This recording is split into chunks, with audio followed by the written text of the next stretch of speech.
Hi! Welcome to the Size Research Corner. I'm Katzer, crocheter of life-size Pokemon and self-appointed Pokemon size researcher. This is my corner of the internet where I take the time to explain, occasionally complain, and talk about how we measure Pokemon. Today we talk about the Beldum line. Now Beldum itself seems fairly straightforward. It's perhaps a Pokemon whose size could better be referred to as length as opposed to height, but I don't think there's a lot of confusion about how we measure those 50 centimeters. Metagross, the final stage in this evolutionary line, is also fairly straightforward. It has a height of 5 foot 3 inches in the Pokedex, and there's, I guess, two ways that you could potentially measure it. You could make a case for arguing Metagross to the top of its head, as is often how we approach quadruped Pokemon that stand upright on their legs. But what you'll notice about other quadrupeds that we measure this way is that their head is their tallest point. You don't often find other Pokemon where their legs extend beyond their head. But if we look at other examples where just the head is generally not the tallest part, you'll see, looking at Bulbasaur or Appleton, we do measure to the height of their tallest feature. So I would argue that that's actually how we tend to measure the quadrupeds. So in the case of Metagross, that would mean measuring to the top of its knees? Would you call those knees? At any rate, measuring to the tallest point of its legs is how I saw it measuring up against other 5 foot 3 Pokemon at the picnic I hosted. So generally, that logic made a lot of sense to me. I was happy with this explanation for how we measure Metagross, but there might just be one thing that you're still questioning, and that would be the way that Metagross flies. It does stand on its legs for the most part, but we can frequently see, at least in Scarlet and Violet, Metagross tucking its legs up and floating around like its earlier evolutions. This would actually suggest that its legs are more like auxiliary body parts that we don't count, the same way that we don't count Pikachu's ears towards its height. Even though the default kind of position of his ears are upright, we see that they can move down, and so we can't count them as part of his total base height.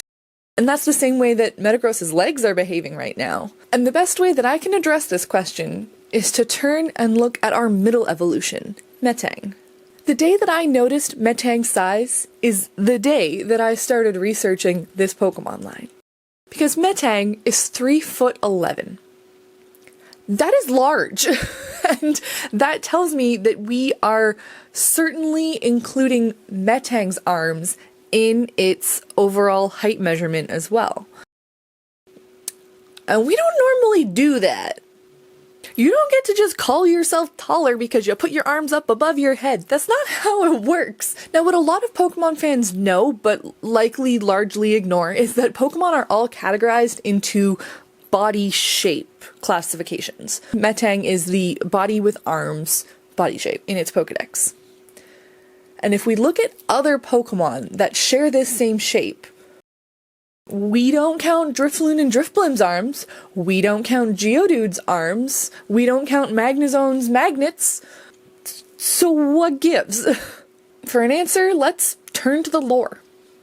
Reading through Metang's various Pokedex entries, we see most of them mentioning that Metang is the fusion of two Beldums, similar to Dugtrio or Magneton.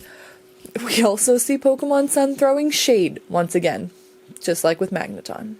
And there was a fun little nod to this actually in the most recent Pokemon game, Legend ZA, where there was a side mission that sees us leave a worker with a squad of 4 Beldums, only to return later in the game and see that that same worker now has 2 Metangs. And I suspect that this is the core of why we have to measure Metang's arms. Because if Metang is just a fusion of 2 Beldums, well, it's pretty clear that its arms are the Beldums.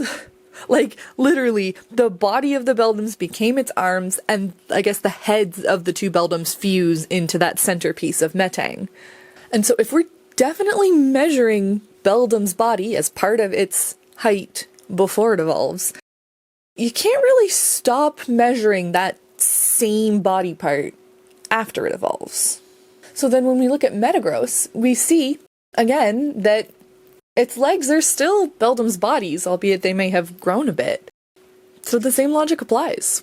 And this logic continues to follow through yet again with Mega Metagross, once again floating like it did as a Metang, and now having its Pokédex height increased significantly, reflecting this new default position of its legs as they're kind of outstretched. Now to tie everything up, we're going to end on one more fun fact, talking about body shape one more time.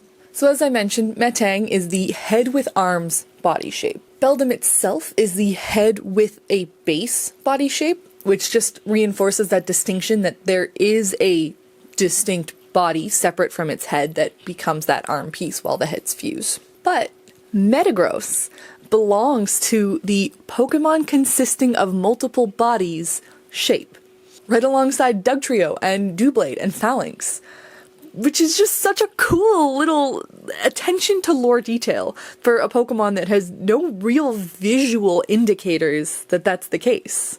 And there you have it. So I enjoyed putting the time to look into this particular evolutionary line. I think it was a little bit simpler than some of the other ones I've looked at, thankfully, but ultimately I'm really happy with how it all comes together. I think that it represents an exception to the rule in a few ways, but with its own internal logic that you can at least follow. There's a good reason that this one is exceptional, you know?